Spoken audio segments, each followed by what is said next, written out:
आपको जो है वो FRN नंबर जो है वो मेंशन करना है, साथ ही साथ चार्टर्ड अकाउंटेंट नेम और आपके जो फर्म नेम है वो फर्म नेम आपको यहाँ पे मेंशन करना है।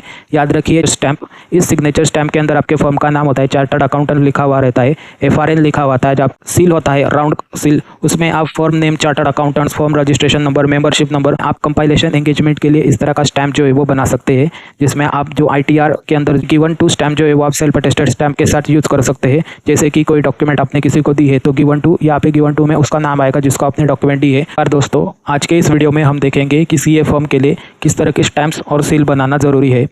नॉर्मली मार्केट के अंदर अलग अलग तरह के स्टैंप्स और सील जो है वो अवेलेबल रहते हैं, उनके प्राइसेस और डिज़ाइन कौन से यूज़ करने हैं ये भी हम इस वीडियो के अंदर देखेंगे। जनरली सेल्फ इंक स्टैंप रहते हैं और जो स्टैंप पैड के साथ यूज़ करते हैं वो उस तरह के स्टैंप रहते हैं। आप दोनों में से किसी भी प्रकार के स्टैंप आप बना सकते हैं। सेल्फ इंक स्टैंप जो रहते हैं वो क्विक स्टैंप भी उसे कहा जाता है, क्योंकि वो जल्दी बन जाते हैं, 3 से 4 घंटे के अंदर वो स्टैंप जो है वो बन जाते हैं। और जो नॉर्मल स्टैंप होते हैं, ट्रेडिशनल स्टैंप होते हैं जो कि स्टैंप पैड के साथ जो यूज़ किए जाते हैं, वो 2 से 3 दिन के अंदर जो है वो बन के देते हैं। जो भी स्टैंप मेकर है जो स्टैंप बना के देता है वो 2 से 3 दिन के अंदर नॉर्मल स्टैंप जो स्टैंप पैड के साथ हम यूज़ करते हैं वो बना के देता है। यहाँ पे आप देख सकते हैं अलग अलग तरह के CA स्टैंप के डिज़ाइन जो है वो यहाँ पे अवेलेबल है। ये इस तरह के जो स्टैंप है, ये स्टैंप जो है ये सेल्फ इंक जो स्टैंप है और ये क्विकली बन के तैयार हो जाते हैं। अगर आप ऑनलाइन लेंगे तो आपको देर लगेगी, लेकिन आप लोकली जाओगे तो यहाँ पे आपको 2 से 3-4 घंटे के अंदर ये स्टैंप जो है वो मिल जाते हैं। स्टैंप बनाते समय उसकी डिज़ाइन जो है वो कैसी होगी, तो सील जो है वो जनरली राउंड शेप में होता है। यहाँ पे आप देख सकते हैं राउंड शेप में, लेकिन कुछ सील आपने देखा होगा कि एक शेप में वो होता है। यहाँ पे आप देख सकते हैं ये एक शेप के अंदर जो है वो सील जो है वो आप देख सकते हैं, आपने कहीं पे देखा होगा। तो सील जो है नॉर्मली राउंड शेप रहता है या एक शेप जो है वो उसका रहता है। हम देखते हैं कि कौन से स्टैम्प जो है वो आपको एज अ CA फॉर्म में कंपलसरी बनाने हैं और कुछ स्टैम्प जो है वो ऑप्शनल है, वो आप चाहे तो बना सकते हैं या फिर आप नहीं चाहते तो नहीं भी बना सकते हैं। साथ ही साथ स्टैंप पैड की प्राइस क्या है ये भी हम देखेंगे। तो चलिए एक एक करके देखते हैं। यहाँ पे आप देख सकते हैं इस तरह का राउंड शेप सील जो है वो आप बना सकते हैं। इस सील के अंदर आपको जो है वो FRN नंबर जो है वो मेंशन करना है, साथ ही साथ चार्टर्ड अकाउंटेंट नेम और आपके जो फर्म नेम है वो फर्म नेम आपको यहाँ पे मेंशन करना है। याद रखिए जो नेम अप्रूवल करके आपको फर्म नेम मिला है वही नेम जो है यहाँ पे आपको मेंशन करना है। एक चीज़ आपको ध्यान में रखनी है कि अगर आपकी पार्टनरशिप फर्म है तो आप मेंबरशिप नंबर जो है वो मेंशन करने की ज़रूरत नहीं है, लेकिन आपकी प्रोप्राइटरी फर्म है जिसके अंदर आप अकेले हो उसमें आपको मेंबरशिप नंबर जो है वो आप मेंशन कर सकते हैं। ये सील जो है वो नॉर्मली 220 से 250 के बीच में मार्केट में मिल जाता है अगर आप नॉर्मल ट्रेडिशनल स्टैंप जो है वो ले रहे हो। अगर आप इसमें क्विक स्टैंप लेना चाहते हो या फिर सेल्फ इंकिंग स्टैंप जो है लेना चाहते हो तो इससे दुगनी प्राइस में वो आपको मिलेगा, यानी ये आपको 250 में मिल रहा है तो वो 500 के करीब आपको वो मिलेगा। इसके साथ ही आपको और एक स्टैंप जो है वो बनाना है। ये स्टैंप होता है सिग्नेचर स्टैंप। इस सिग्नेचर स्टैंप के अंदर आपके फर्म का नाम होता है, चार्टर्ड अकाउंटेंट लिखा हुआ रहता है, FRN लिखा हुआ था, जब आपको फर्म रजिस्ट्रेशन नंबर जो आपको मिला है वो लिखा हुआ रहता है, आपका नाम, प्रोप्राइटर और मेंबरशिप नंबर आप यहाँ पे डाल सकते हैं। ये सिग्नेचर स्टैंप भी आपको 220 से 250 रुपये के बीच में जो है वो बन के आ जाएगा।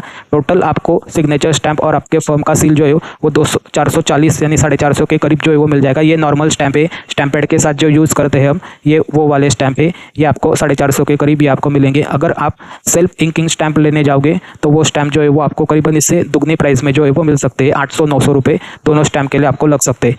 स्टैंप बनाते समय एक चीज़ आपको ध्यान में रखनी है कि ICAI की तरफ से ऐसी कोई भी डिस्क्राइब फॉर्मेट जो है वो स्टैंप और सील बनाने के लिए ICAI की तरफ से नहीं बताया गया है, लेकिन नॉर्मली मार्केट के अंदर बेस्ट प्रैक्टिस और जनरल कन्वेंशन जो है स्टैंप्स के लेकर वो मैंने ऊपर जो स्टैंप बताए उस तरह से है। जैसे CA फर्म स्टैंप जो रबर स्टैंप होता है, सिग्नेचर वाला स्टैंप, उसके अंदर आपको फर्म नेम मेंशन करना है, प्रोप्राइटर नेम मेंशन करना है, FRN मेंशन करना है, मेंबरशिप नंबर जो है वो मेंशन करना है। साथ ही साथ जो राउंड सील होता है, राउंड सील, उसमें आप firm name, chartered accountants, firm registration number, membership number और अगर आप चाहे तो सिटी या लोकेशन भी मेंशन कर सकते हो।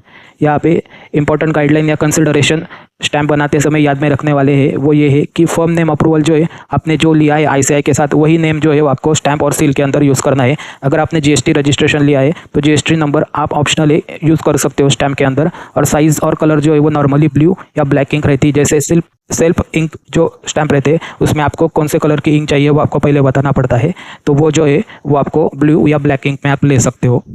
तो चलिए अब देखते हैं कुछ ऑप्शनल स्टैम्प्स जो आप बना सकते हैं CA फॉर्म के अंदर, वो देख लेते हैं।